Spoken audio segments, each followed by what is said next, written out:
मेरे प्यारे साथियों, आप सभी का आज के इस वीडियो में बहुत बहुत स्वागत है। आप सभी को मालूम है कि बीएचईएल में, चाहे वो झांसी बीएचईएल हो, चाहे भोपाल बीएचईएल हो, हर जगह अप्रेंटिस के फॉर्म अप्लाई किए जा चुके हैं, कहीं एग्जाम हो चुका है। तो आज हम इसी के बारे में आप सभी को बताएंगे कि आप यदि बीएचईएल से अप्रेंटिस करना चाहते हैं या किसी भी संस्थान से आप अप्रेंटिस करना चाहते हैं, तो यदि आपकी आईटीआई में 90% या इससे ऊपर भी है, या 10th में 90% या इससे ऊपर भी है, या 90% के नीचे भी है, तो आप कुछ जो माइनर गलतियां होती हैं जो हमसे हो जाती हैं, और यदि आप उन माइनर गलतियों को करते हैं तो आपका यदि आईटीआई में 90% से ऊपर भी है तो आपका अप्रेंटिस का सिलेक्शन चूक सकता है, और जिसका 75-80% है उसको मौका मिल जाएगा और उसका अप्रेंटिस में सिलेक्शन हो जाएगा। तो कुछ हम आज के इस वीडियो में भेल के अप्रेंटिस की माइनर गलतियां बताएंगे, जो गलतियां आपकी हायर परसेंटेज होते हुए भी आपको सिलेक्शन से रोक सकती हैं। ठीक है ना। तो मैं जो सबसे पहली गलती जो आपको बताऊंगा कि कुछ बच्चे क्या करते हैं, जैसे उन लोगों ने फॉर्म अप्लाई कर दिया बीएचईएल झांसी के लिए, इसके बाद वो गहरी नींद में सो जाते हैं। उनको ये पता नहीं रहता है कि कब इसकी शॉर्ट लिस्ट आ रही है, तो शॉर्ट लिस्ट आएगी तो हमें क्या करना है, और शॉर्ट लिस्ट के बाद एग्जाम की डेट आएगी तो हमें क्या करना है। पिछले साल मैं बता रहा हूँ, जो भेल झांसी का अप्रेंटिस का 2025 का जो पेपर हुआ था, उसमें कई बच्चों के पास मेल नहीं पहुँचे, मैसेज नहीं पहुँचा, तो हायर परसेंटेज वाले बच्चे भी एग्ज़ाम नहीं दे पाए, या कुछ बच्चों को एग्ज़ाम का तब पता चला जब उनका एग्ज़ाम हो गया, या कुछ बच्चों को एट ए टाइम में एग्ज़ाम का पता चला। तो हमें फॉर्म भरने के बाद अपडेट रहना है। यही सबसे बड़ी गलती है कि आप यदि अपडेट नहीं रहेंगे तो आपका यदि आईटीआई और 10th में हायर परसेंटेज होते हुए भी आप सिलेक्शन नहीं ले पाएंगे, और बाद में आप पछताओगे कि हमारा बीएचईएल में अप्रेंटिस में नहीं हो पाया और हमने एग्ज़ाम नहीं दे पाए थे, हमें बाद में पता चला जब हमारा एग्ज़ाम हो गया। तो इसके लिए आपको क्या करना है, चाहे बीएचईएल झांसी का एग्ज़ाम हो, चाहे बीएचईएल भोपाल का हो, हरिद्वार का हो, चाहे रेलवे का हो, आपको क्या करना है, आपने जैसे अभी फॉर्म भर दिया या नहीं भरा है तो भरोगे, भर दोगे।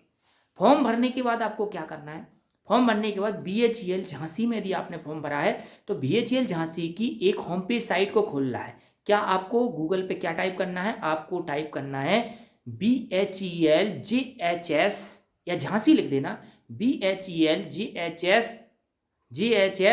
होम पेज लिख देना, या BHELJHS.com लिख देना, तो बीएचईएल झांसी का होम पेज खुल जाए। और जैसे ही बीएचईएल झांसी का होम पेज खुलेगा उस पर आपको जाके कैरियर साइट पे देखना है। कैरियर साइट पे जब आप देखोगे तो कैरियर साइट पे अप्रेंटिस का जो है अभी जो आया है एडवर्टाइजमेंट वो दिखेगा। जैसे ही शॉर्ट लिस्ट आ जाएगी तो शॉर्ट लिस्ट दिखेगी, तो उस पर आपको क्लिक करना है। जैसे ही शॉर्ट लिस्ट पे आप क्लिक करोगे तो आपका एडमिट कार्ड डाउनलोड हो जाएगा, या आप शॉर्ट लिस्ट में आ जाओगे।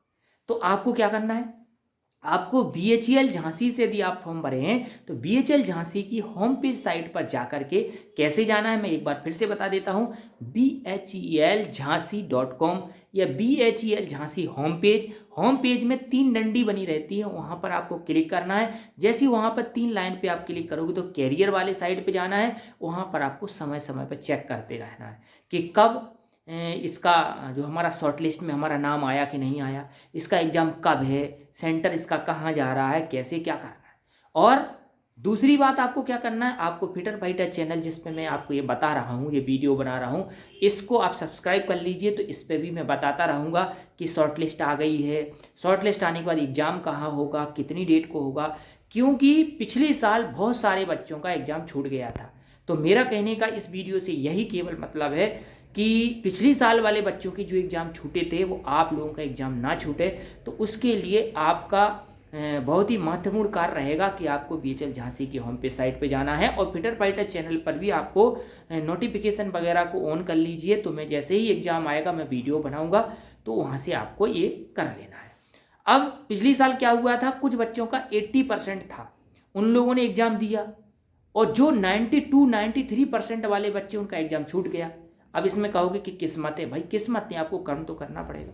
तो आपका यदि हायर परसेंटेज भी है और आप यदि एग्ज़ाम नहीं दे पाते हैं तो बीएचईएल में आपका एग्जाम अप्रेंटिस में सिलेक्शन नहीं हो पाएगा। और यदि आपका नॉर्मल मीडियम परसेंटेज भी है, आप अपडेट रहते हो, एग्ज़ाम सही समय पर देते हो, तो इसके लिए आपका अप्रेंटिस में सिलेक्शन होने का चांस बढ़ जाए। तो आज इस वीडियो में सबसे इम्पोर्टेंट बात यही है कि आप फॉर्म भरने के बाद आपको सो नहीं जाना है नींद में, आपको बीच बीच में अपडेट रहना है, देखते रहना है। पहले से आपको पता चल जाएगा एग्जाम किस डेट का है, कैसे क्या है, क्योंकि पिछले साल मेल वगैरह नहीं पहुंचे थे बच्चों के पास, मैसेज वगैरह भी नहीं पहुंचा था। तो ये आपकी रिस्पॉन्सिबिलिटी है। BHEL का मेन काम होता है कि BHEL झांसी की होम पेज साइट जो करियर साइट होती है उस पर वो डाल देंगे, उस पर आपको देखते रहना है, ठीक है ना। तो इस तरीके से, और मैं भी बीच बीच में बताता रहूँगा। अभी मैं एक वीडियो बना दूंगा आपको कि आपको किस तरीके से BHEL झांसी के नोटिफिकेशन देखना है। उस वीडियो में एक शॉर्ट वीडियो बना के इसी फिटर फाइटर चैनल पे डाल दूंगा कि आपको किस तरीके से अपना नोटिफिकेशन को चेक करना है। इसके साथ साथ एक काम और करना है आपको। अभी से ही आप फिटर ट्रेड के हैं, इलेक्ट्रीशियन है, टर्नर, वेल्डर, मशीन जो भी हैं आप उसके ट्रेड थ्योरी के लगभग 40 क्वेश्चन आएंगे। तो ट्रेड थ्योरी को आप नॉर्मल क्वेश्चन पढ़ना स्टार्ट कर दीजिए। मैथ साइंस के लगभग 5 से 6 क्वेश्चन आते हैं, और इसमें GK वगैरह के भी 5-7 क्वेश्चन आ जाते हैं। 50 नंबर का पेपर होगा। तो यदि आपको बिल्कुल पक्का 100% आप अपडेट रहे, आप नोटिफिकेशन चेक करते रहे, लेकिन आपने पढ़ाई नहीं की तो भी गड़बड़ है। तो ये मिस्टेक भी आपको नहीं करना है। आपको समय समय पे एग्जाम की जानकारी मिल जाएगी, लेकिन यदि आपकी तैयारी नहीं होगी तो भी सिलेक्शन में दिक्कत होगी। तो आपको अभी से अपडेट रहना है। आपको सामान्य जानकारी जो भी ट्रेड थ्योरी की होती है उसको करना है, मैथ साइंस की सामान्य जानकारी करना है, जनरल जो GK के 5-7 क्वेश्चन कभी कभार आते नहीं आते। तो इस तरीके से आप इन दोनों चीज़ों को अपडेट रखिए, अपने खुद को समय का अपडेट रखिए और पढ़ाई भी करिए। तो आप BHEL झांसी में 100% आप अप्रेंटिस करेंगे, ये मेरा विश्वास है, ठीक है ना। और आप तैयारी करते रहिए और फिर मिलते हैं अप्रेंटिस में। जय हिंद, जय भील, जय भारत।